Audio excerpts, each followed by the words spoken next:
वालेकुम। उम्मीद है आप सब खैरियत से होंगे। आज हम हमारी 10th क्लास के कंप्यूटर की सीरीज़ को आगे लेकर जाएंगे, जिसमें हम हमारा लेक्चर नंबर 16 पढ़ रहे हैं, जिसमें हम दो टॉपिक्स जो हैं वो चैप्टर नंबर 2 से कवर करेंगे। पहला है टाइप ऑफ डिक्लेरेशन करैक्टर, दूसरा हमारे पास है टाइप ऑफ वेरिएबल। इन दो टॉपिक को हम डिस्कस करेंगे और मज़ीद आपका जो वेरिएबल वाला टॉपिक है कि वेरिएबल क्या होता है उसको हम इससे प्रीवियस लेक्चर में डिस्कस कर चुके हैं और वेरिएबल के नाम रखने के जो रूल हैं GW बेसिक में हम वो भी पढ़ चुके हैं। अगर आप वो देखेंगे तो इस लेक्चर की ज़्यादा बेहतरी से समझ आएगी।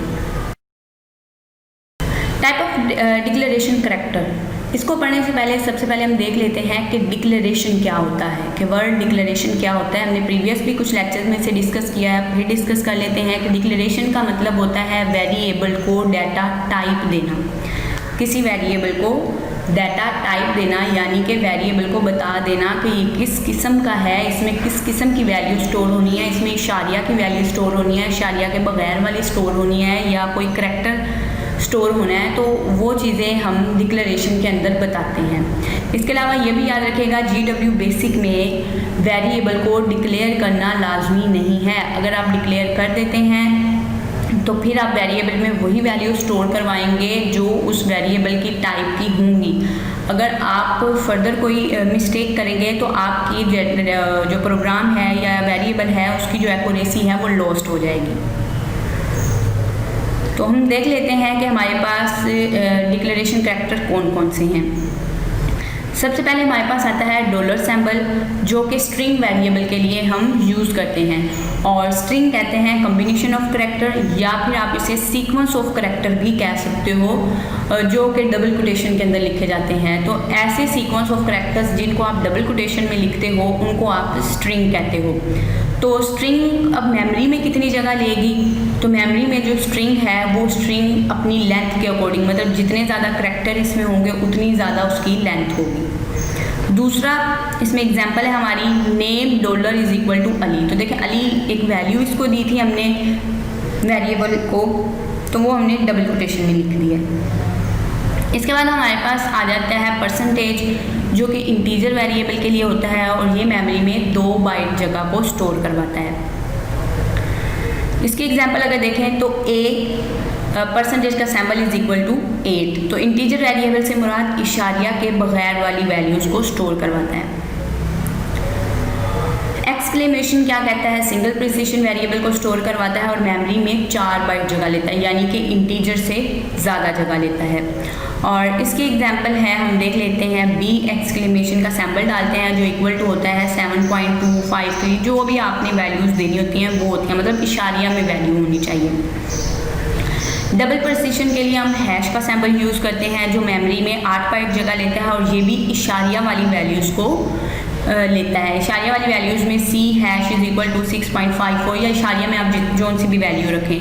इनमें अब आपके दिमाग में आ रहा था सिंगल प्रिसिजन भी इशारिया की वैल्यू ले रहा है तो डबल प्रिसिजन भी इशारिया की वैल्यू ले रहा है, तो इसमें फ़र्क क्या है? इसमें फ़र्क सिर्फ इनकी मेमोरी लोकेशन का है।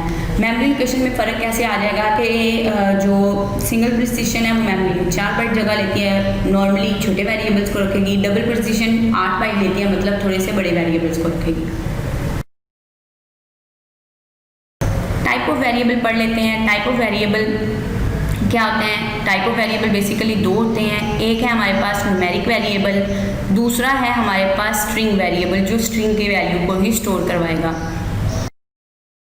न्यूमेरिक वेरिएबल कौन से होते हैं? न्यूमेरिक वेरिएबल्स के अंदर आपके नंबर्स शामिल होते हैं, चाहे वो आप इशारिया वाली वैल्यूज़ ले रहे हैं चाहे इशारिया की बगैर वाली वैल्यूज़ ले रहे हैं, तो उनको यहाँ पर हम न्यूमेरिक वेरिएबल कहते हैं। न्यूमेरिक वेरिएबल के लिए हमने जो अभी 3 यानी कि इंटीजर वेरिएबल, प्रिसिशन वाला और डबल प्रिसिशन वेरिएबल पढ़े हैं, ये हमारे पास न्यूमेरिक वेरिएबल में शुमार होते हैं। ये तीनों हमारे लिए पास न्यूमेरिक वेरिएबल के लिए हम यूज़ करने वाले हैं। इसके अलावा एक चीज़ और हमारे पास आती है कि अगर हम लोग वेरिएबल को नाम नहीं देते हैं, वेरिएबल को कोई डाटा टाइप नहीं देते हैं, नाम नहीं डाटा टाइप नहीं देते हैं, तो उस वक़्त हमारा जो वेरिएबल है वो किस किस्म की वैल्यूज़ को स्टोर करवाएगा। तो ये MCQs भी बहुत ज़्यादा इंपॉर्टेंट आपके पास आ जाता है कि अगर वेरिएबल को नाम ना दिया जाए, वेरिएबल को अगर वैल्यू डिक्लेयर ना की जाए तो वेरिएबल जो है वो किस किस्म की वैल्यूज़ को स्टोर करवाता है। तो यहाँ पर हम देख लेते हैं ये दो वेरिएबल्स को स्टोर करवाता है। सबसे पहले आती है सिंगल प्रिसीजन वेरिएबल।